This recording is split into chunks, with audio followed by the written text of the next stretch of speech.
I first started noticing any crown loss in my mid to late 20s. Used this for a couple of years, unbeknown to me that I wasn't actually arresting the loss or wasn't stabilizing the loss because I wasn't addressing the underlying cause. Would have I jumped straight away at Finasteride? Likely not. I probably would have started in my mid 20s with something like that and actually created a plan, because if you fail to plan, you plan to fail. So I wish I had of.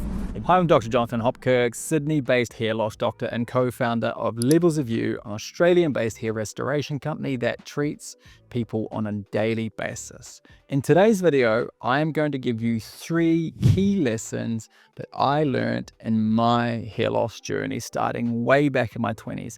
I'll also give you an understanding around things that you can do to hopefully correct or right the wrong that I have learned from my journey. So stick around to the end and you'll learn 3 key ways you can get ahead of hair loss before it becomes too much of a problem for you to restore.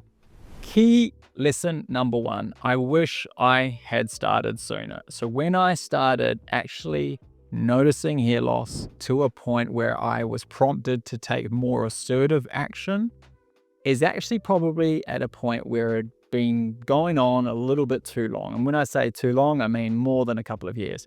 So I first started noticing any crown loss in my mid to late 20s. And then it took really until my late 20s to start using something like topical Minoxidil. I wasn't a doctor at this point in time, or I wasn't a hair loss doctor at least at this point in time. So I wasn't really flush with the information that I am now. At the time, I was a junior doctor, and so I was just like, topical Minoxidil, sweet, works well for me. You know, we're not really filled with heaps of knowledge at med school about hair loss. So I was like, topical Minoxidil, all good. Used this for a couple of years, unbeknown to me that I wasn't actually arresting the loss or wasn't stabilizing the loss because I wasn't addressing the underlying cause. So if I could go back in time, I wish I had have started sooner. So i.e. the minute I started noticing any loss, I wish I'd started then rather than leaving it a couple of years. And then it segues beautifully into the second key lesson I can take from my hair loss history is I wish I had controlled the DHT component to my hair loss straight away. So if I had have gotten on to the fact that there was an underlying condition predisposition, which is androgenic alopecia, male pattern hair loss, if I had have cottoned on to the fact and had understanding sooner that there was a DHT component to my hair loss, then I could have actually started addressing DHT sooner in the journey. Would have I jumped straight away at Finasteride? Likely not. I probably would have started in my mid-20s with something like saw palmetto, so gone more of a gentle route, slowed the loss when it wasn't so aggressive, and then escalated and graduated the treatment program up as I needed to. But I didn't start addressing any DHT factors until I was in my early 30s. So by that stage, the miniaturization process had continued to a point of, some parts of my hair, to a point of no return. So in parts of my crown, I've had really good restoration, but there's parts of my crown where the follicles have just miniaturized too much for too long for them to come back fully to a nice thick terminal hair. So I wish I had have addressed the DHT component to my loss straight away, and I wish I had have then leant into more of the natural alternatives to begin with.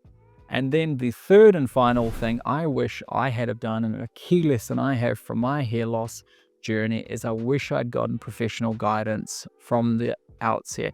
If I had have seen someone when I was in my 20s who was a hair loss doctor, a hair loss professional, I could have gotten this understanding from them. I could have set up both a short and a long-term plan, taken into account what my personal preferences were, taken into account the fact that at one point in time I was going to want to try for kids and all these sorts of things. Could have discussed this all with them and actually created a plan, because if you fail to plan, you plan to fail. So if I had have seen a professional early in my hair loss history, early in my hair loss journey, I would have been able to set a better plan that would have taken into account all those very important things, and it would have set me up for a far better chance of both short and long-term success.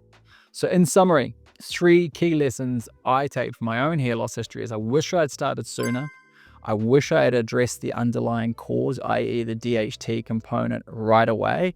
And I wish I had gotten professional guidance from a hair loss professional, a hair loss doctor right away to get a diagnosis of what was going on and to also give me advice around how I could structure a hair loss or a hair restoration management plan for both the short term, mid-term, and long term, so I had the best chance of success. So I hope today's video has given you some good insights into, one, how you can address these sorts of things in your own hair loss journey, but also the fact that I am someone that has gone through the journey myself and continues to go through it on a daily basis.